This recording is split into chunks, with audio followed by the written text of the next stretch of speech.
কংগ্ৰেছক মানে এই চুৰ দালাল এই মানুহখিনিয়ে নেতা হৈ থাকে, পালি নেতা হৈ থাকে আৰু ইহঁতে চলাই থাকে। কংগ্ৰেছে কৈছে আপোনালোকেহে সাম্প্ৰদায়িক ৰাজনীতি কৰি আছে, যে RSS হওক বিজেপিয়ে হওক ভাগ ভাগ কৰিব বিচাৰিছে, ধৰ্মৰ নামত বিভেদ সৃষ্টি কৰিব বিচাৰিছে। ৰাজনৈতিক দলৰ এটা নেতৃত্ব থাকে, কিন্তু কংগ্ৰেছৰ নেতৃত্ব বিফল হ'ল। কংগ্ৰেছৰ যিটো মিত্ৰতা হ'ল, it is out of compulsion, মজবুৰিত মিত্ৰতা, প্ৰয়োজনত মিত্ৰতা নহয়, মজবুৰিত মিত্ৰতা হ'ল। নিৰ্বাচনী ইতিহাসৰ আটাইতকৈ ডাঙৰ বিপৰ্যয় এইবাৰ ঢেকীয়াজুলিত বৰণ কৰিব। যিটো দলে সদায় সংবিধান বিৰোধী কাম কৰিলে, দেশৰ ওপৰত জৰুৰীকালীন অৱস্থা জাপি দিলে, কংগ্ৰেছে সাপ হৈ খুটে বেজ হৈ যায়। কিয় হঠাৎ কংগ্ৰেছৰ প্ৰতি মোহভংগ হৈছে 30-35 বছৰ কংগ্ৰেছ কৰি থকা নেতাসকল? কংগ্ৰেছ দলে এটা শক্তিশালী চৰিত্ৰ, শক্তিশালী নেতৃত্ব দেখুৱাব পাৰিব লাগিছিল, তেতিয়া ইলেকশ্যন খেলি ভাল লাগিল হয়। এইটোতো ওৱান চাইডেড গেম হৈ আছে। নমস্কাৰ, টাইম এটৰ বিশেষ অনুষ্ঠান নেতাৰ সৈতে 24 ঘণ্টালৈ মই জ্যোতিদীপ বৈশ্যই আপোনালোকক স্বাগতম জনাইছোঁ। নিৰ্বাচনৰ এইকেইটা দিনত আমি বিভিন্ন প্ৰান্তলৈ আহিছোঁ আৰু এই অনুষ্ঠানত আমাক সহযোগ কৰিছে ষ্টাৰ চিমেণ্ট আৰু প্লাই ষ্টৰীয়ে। আমি বিভিন্ন জনতাৰ সৈতে কথা পাতিছোঁ, সমষ্টিলৈ কথা পাতিছোঁ আৰু প্ৰাৰ্থীসকলৰ সৈতে কথা পাতিছোঁ। এই মুহূৰ্তত আমি উপস্থিত আছোঁ ঢেকীয়াজুলি বিধানসভা সমষ্টিত, আৰু মোৰ লগত উপস্থিত আছে এই মুহূৰ্তত অসম চৰকাৰৰ মন্ত্ৰী তথা ঢেকীয়াজুলিৰ ভাৰতীয় জনতা পাৰ্টীৰ মিত্ৰজোঁটৰ প্ৰাৰ্থী অশোক সিংহাল ডাঙৰীয়া। প্ৰথমতে আপোনাক টাইম এটলৈ স্বাগতম জনাইছোঁ। ধন্যবাদ।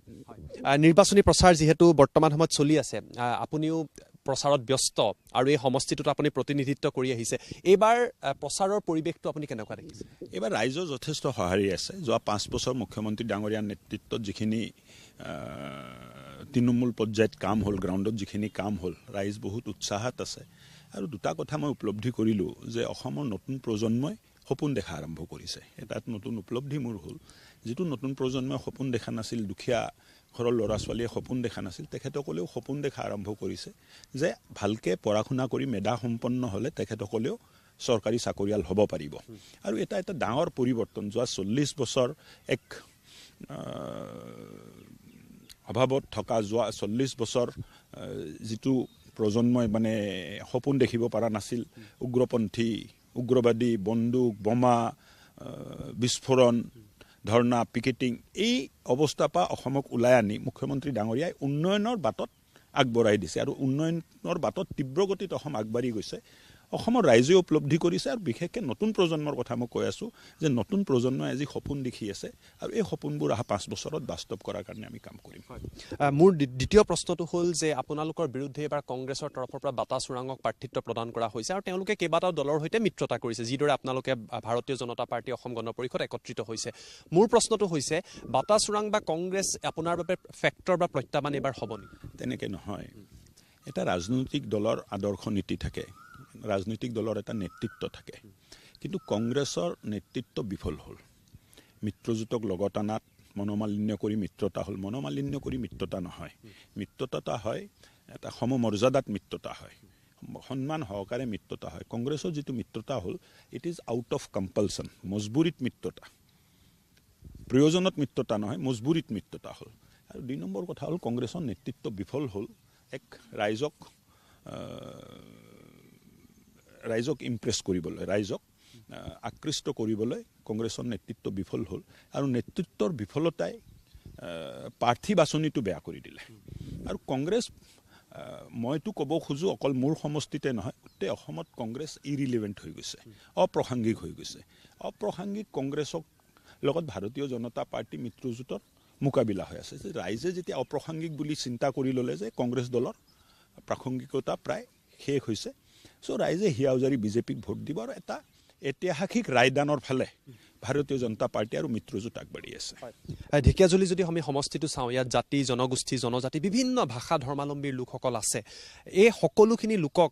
অশোক সিংহাল হওক বা ভাৰতীয় জনতা পাৰ্টীৰ মিত্ৰজোঁটে নিজৰ কাষলৈ লৈ অহাত কিমান দূৰ সফল হৈছে বুলি ভাবে? কিয়নো বিগত 5 বছৰ আপুনি এই সমষ্টিটোত আছিলে, গতিকে এই প্ৰশ্নটো ক'ৰবাত নহয় ক'ৰবাত জনতাই কৰিব যে সকলো একত্ৰিত হৈ বিজেপিৰ পক্ষে আহিব নাই?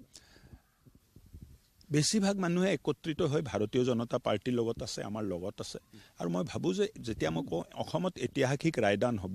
ঢেকীয়াজুলিটোতো ঐতিহাসিক ৰায়দান হ'ব। কংগ্ৰেছ নিৰ্বাচনী ইতিহাসৰ আটাইতকৈ ডাঙৰ বিপৰ্যয় এইবাৰ ঢেকীয়াজুলিত বৰণ কৰিব। আপুনি আজি এই কথা স্পষ্টভাৱে ক'ব পৰা হৈছে? 100%। মইতো মানে প্ৰচাৰ কৰাৰ প্ৰয়োজনে মই বোধ কৰা নাই কাৰণটো কি যে য'তে মই যাব খোজোঁ ৰাইজে কয় যে আপোনাৰ আহিব নালাগে হৈ গৈছে আমি চব নিজেই লাগি আছোঁ প্ৰত্যেক ঘৰৰ মুৰব্বীৰ লগত আমাৰ মিটিং চলি আছে 25 ঘৰ 30 ঘৰ কৰি এটা ভাগ কৰা হৈছে খণ্ড বনোৱা হৈছে আৰু প্ৰত্যেকটো খণ্ডত পৰিয়ালৰ মুৰব্বীসকলে বহি মিটিং কৰি আছে আৰু মই ভাবোঁ যে এই পৰিৱেশ যিটো আছে এই পৰিৱেশে যথেষ্ট পৰিৱৰ্তন ঘটাইছে মুখ্যমন্ত্ৰী ডাঙৰীয়াৰ নেতৃত্বত যিমান কাম হ'ল আৰু সুৰক্ষিত অসমৰ যিটো কথা আমি কৈছিলোঁ লাহে লাহে ৰাইজেও উপলব্ধি কৰিছে যে আমি এই মানে ভাষণত কোৱা কথা নহয় বৰঞ্চ হাতে কামে আমি সুৰক্ষিত অসমৰ যিটো পৰিকল্পনা আছিল তাক লাহে লাহে বাস্তৱ কৰা আৰম্ভ কৰিছোঁ মুখ্যমন্ত্ৰী ডক্টৰ হিমন্ত বিশ্ব শৰ্মাই প্ৰতিখন সভাতে এটা কথা কৈ থাকে যে অসমক ভাৰতৰ শ্ৰেষ্ঠ 5খন ৰাজ্যৰ ভিতৰত আমি লৈ আহিব লাগিব তাৰ বাবে আমি কাম কৰিছোঁ প্ৰধানমন্ত্ৰীয়ে কয় যে 2047ৰ ভিতৰত এখন বিকশিত ভাৰত হোৱাৰ দিশে আমি আগবাঢ়িছোঁ আপোনালোকে কেইবাখনো আঁচনি দিছে সেয়া লাগিলে লাখপতি বাইদেউৰ হওক উদ্যমিতা হওক অৰুণোদয় হওক বা বাবু আঁচনিয়ে হওক বা নিযুত মইনাই হওক কিন্তু কংগ্ৰেছ নাইবা বিৰোধীৰ তৰফৰ পৰা এটা সমালোচনা কৰি কোৱা হৈছে যে যি 10,000 টকা বা 9,000 টকা মহিলাসকলক দিলে এয়া আপোনালোকে নিৰ্বাচনৰ আগত টুপ দিছে বা তেওঁলোকৰ ভোট চুৰি কৰিব বিচাৰিছে এই অভিযোগটো আপুনি কিদৰে সমালোচনাটোৰ কিদৰে প্ৰত্যুত্তৰ কংগ্ৰেছে দুখীয়া মানুহৰ আবেগ অনুভূতি কোনোদিন কৰিব পৰা নাই তাৰ কাৰণটো হ'ল যে কংগ্ৰেছ তৃণমূল পৰ্যায়ত নাথাকে কংগ্ৰেছ নেতা পালি নেতা দালাল ঘুষখোৰ এই মানুহখিনিয়ে কংগ্ৰেছটো চলায় আৰু তাৰ কাৰণটো কি যে কংগ্ৰেছত তৃণমূল পৰ্যায়ৰ কাৰ্যকৰ্তাৰ কোনো গুৰুত্ব নাই আমাৰ এতিয়া বুথ পৰ্যায়ত এটা ষ্ট্ৰং সংগঠন আছে শক্তিশালী সংগঠন আছে কিন্তু কংগ্ৰেছত তাত এক নাই আৰু নাথকাৰ কাৰণে কি হয় কংগ্ৰেছক মানে এই চুৰ দালাল এই মানুহখিনিয়ে নেতা হৈ থাকে পালি নেতা হৈ থাকে আৰু ইহঁতে চলাই থাকে তাৰ কাৰণে কংগ্ৰেছে দুখীয়া মানুহৰ আবেগ কষ্ট তাক অনুভূতি নকৰে আজি মহিলা উদ্যমিতা এইটো ভোট চুৰি নহয় মহিলা উদ্যমিতা ভোট চুৰি নহয় মহিলা উদ্যমিতা অসমৰ মহিলা সমাজক বাইদেউ ভণ্টি আইসকলক আৰ্থিকভাৱে কেনেকৈ স্বাৱলম্বন দিব পাৰি আৰ্থিকভাৱে কেনেকৈ স্বাৱলম্বী কৰিব পাৰি তাৰ বাবে এটা আঁচনি আৰু এই আঁচনিটো 10,000 টকা দিয়ে শেষ নহয় 10,000 টকা দিয়াৰ পিছত সদব্যৱহাৰ হ'লে 25,000 টকা এইটো 25,000টো সদব্যৱহাৰ হ'লে বেংকৰ লগত লিংকেজ কৰি 50,000 টকাৰ লোন আৰু তেনেকৈ 1 লাখ মহিলা অসমত হৈ গ'ল যাৰ মান্থলি ইনকাম 8,000ৰ পৰা 10,000 টকা আছে অৰ্থাৎ বছৰত 1 লাখ টকা ইনকাম কৰি আছে তেনেকুৱা আমি অহা 5 বছৰত 10 লাখ লখপতি বাইদেউ আমি কৰিব খুজিছোঁ 10 লাখ লখপতি বাইদেউ হ'লে 10 লাখ পৰিয়াল আৰ্থিকভাৱে স্বাৱলম্বনত যাব 10 লাখ পৰিয়াল আৰ্থিকভাৱে স্বাৱলম্বনত যোৱা মানে আৰ্থিক গ্ৰামীণ অৰ্থনীতি যিটো আছে এইটো টনকিয়াল হ'ব পৰিয়ালখন যেতিয়া আৰ্থিকভাৱে স্বাৱলম্বী হ'ব তেতিয়া সমাজ স্বাৱলম্বী হ'ব আৰু সমাজ স্বাৱলম্বী হ'লে জাতি আৰু দেশ স্বাৱলম্বী হ'ব চ' এই তৃণমূল পৰ্যায়ত সৰু সৰু কাম কৰি এই গেপবিলাক যে আমি কমাই আছোঁ এই সৰু সৰু কাম কৰি গেপবিলাক যে কমাই আছোঁ 10 লাখ লখপতি বাইদেউ চিন্তা কৰি চাওক অসমৰ 50-60 লাখ পৰিয়ালৰ ভিতৰত 70 লাখ পৰিয়ালৰ ভিতৰত যদি 10 লাখ আত্মনিৰ্ভৰ হৈ যায় কিমান এটা ডাঙৰ সংখ্যা কিমান মানে মহিলাই কাম পাব distribution of wealth distribution of prosperity তাৰ চিন্তা কিন্তু কংগ্ৰেছৰ মনত কি হৈছে ভোট চুৰি যিটো দলে সদায় সংবিধান বিৰোধী কাম কৰিলে দেশৰ ওপৰত জৰুৰীকালীন অৱস্থা জাপি দিলে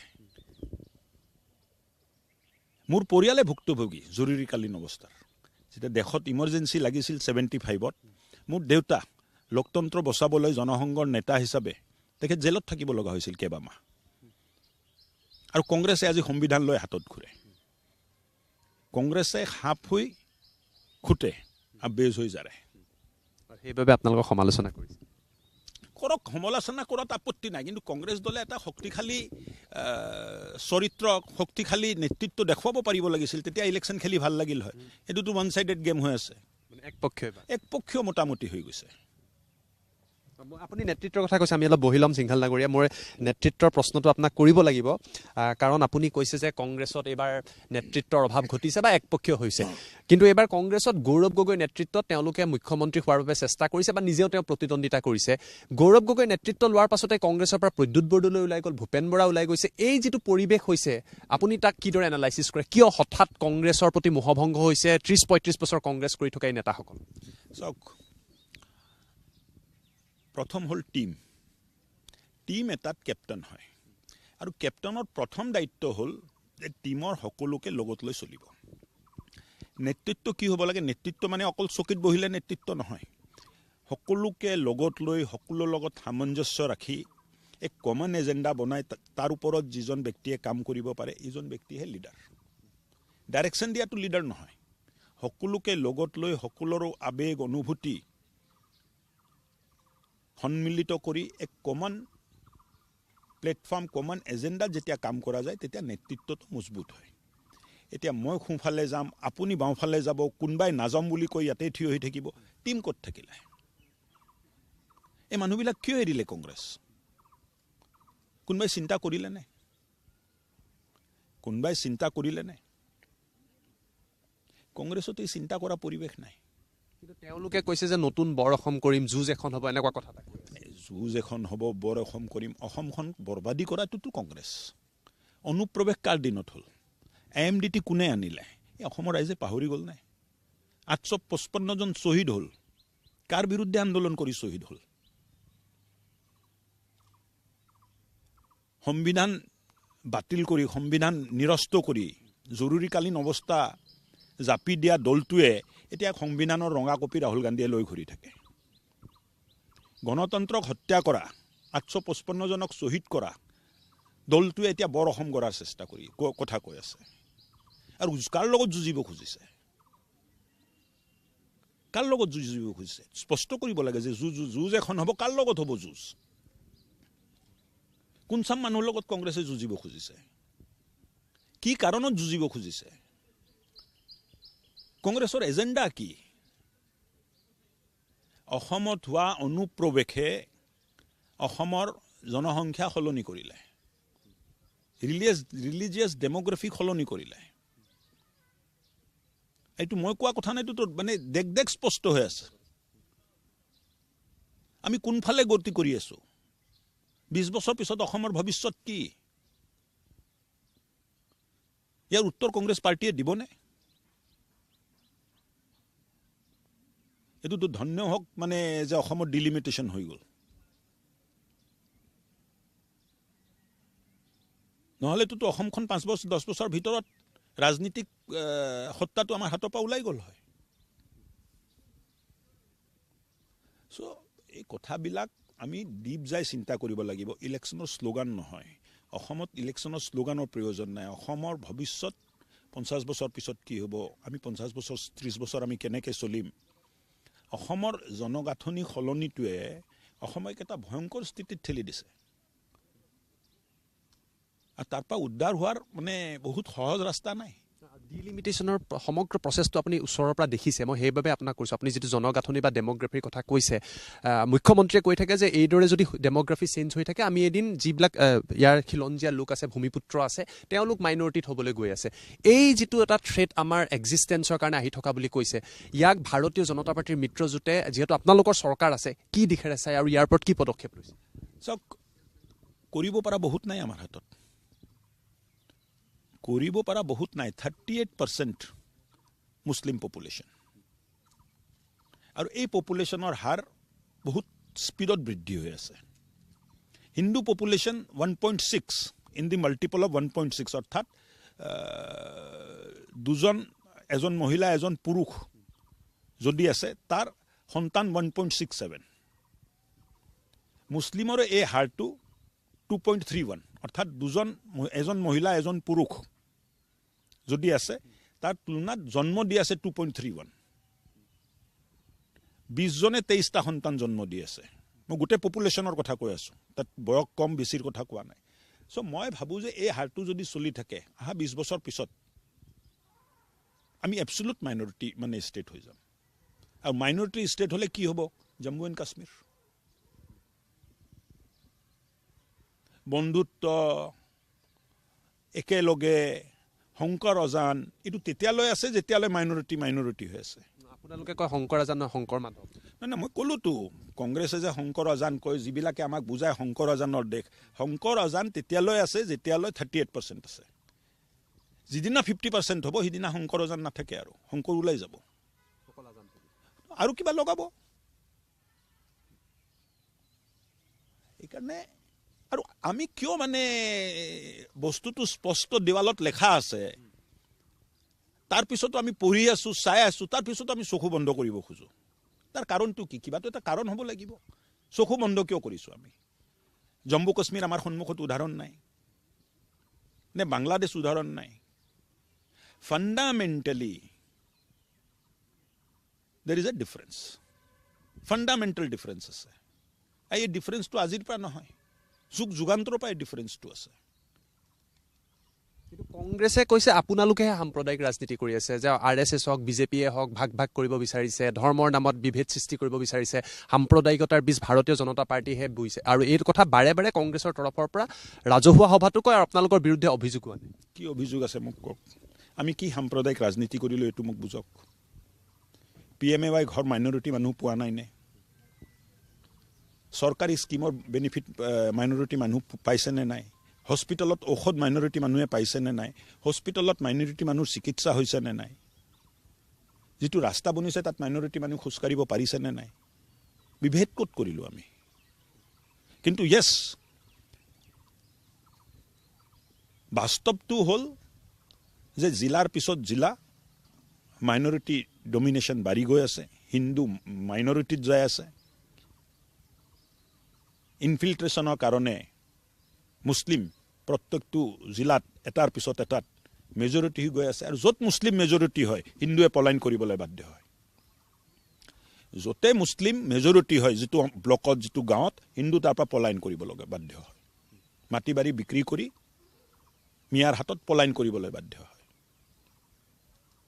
মিয়াৰ ভোট আপোনাক লাগিব নালাগে মুখ্যমন্ত্ৰীয়ে নালাগে বুলি বিভিন্ন ঠাইত কৈ থাকে মিয়াই ভোট দিয়ক নিদিয়ক এই প্ৰশ্নটোতো মোৰ প্ৰশ্ন নহয় মই যিটো মূলভূত কথা পাতি আছোঁ এইটো মোৰ লগত মানে ব্যক্তিগত একো নাই মোক ভোট দিব নিদিব এইটো সুকীয়া অসমৰ এটা ডাঙৰ সমস্যা ৰাস্তা ঘাট পথ পদূলি টকা পইচা দিলে ঠিক হৈ যাব ৰাস্তা ঘাট পথ পদূলি স্কুল হস্পিটেল মূলভূত যিটো ফাণ্ডামেণ্টেল চেঞ্জেছ হৈ আছে অসমৰ জনগাঁথনিত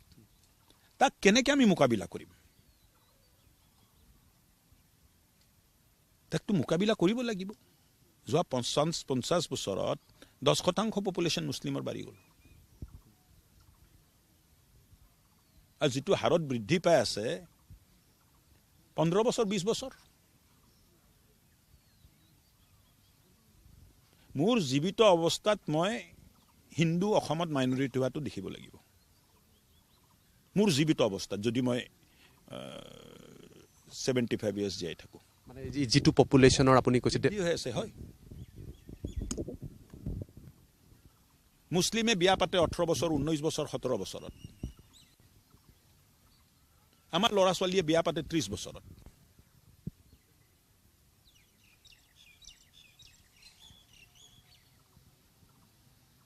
আৰু মাইনৰিটিৰ আগ্ৰাসন কেনেকুৱা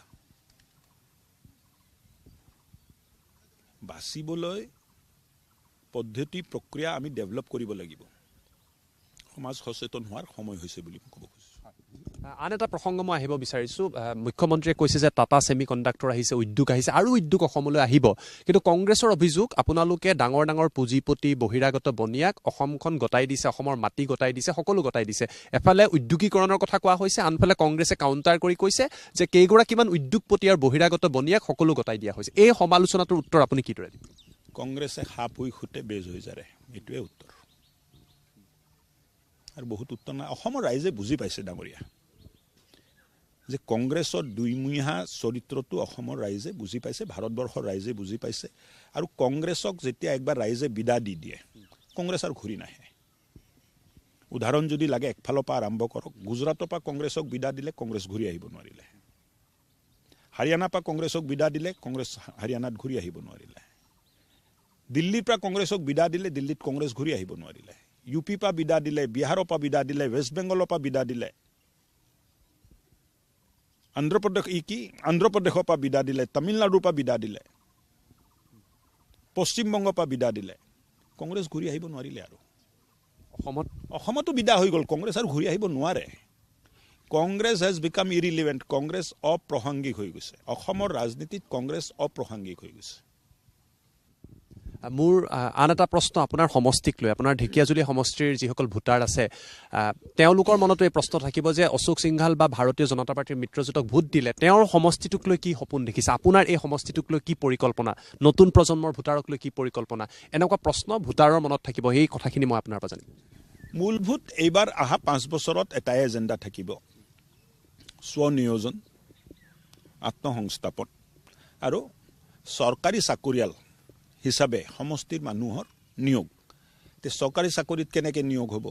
মেধাৰ ভিত্তিতে হ'ব লাগিব। তো ইয়াত একাডেমি এটা আমি খুলিব খুজিছোঁ য'ত ইণ্টাৰভিউ কেনেকৈ দিব লাগে, ইণ্টাৰভিউ এক্সিলেঞ্চ, তাৰ কাৰণে আমি কোচিং আৰম্ভ কৰাম। আৰু পুলিচ, পেৰামিলিটাৰী, CRPF, BSFত ভৰ্তি কৰাৰ কাৰণে ৰিটায়াৰ্ড আৰ্মি CRPFৰ মানুহ লৈ তেখেতসকলক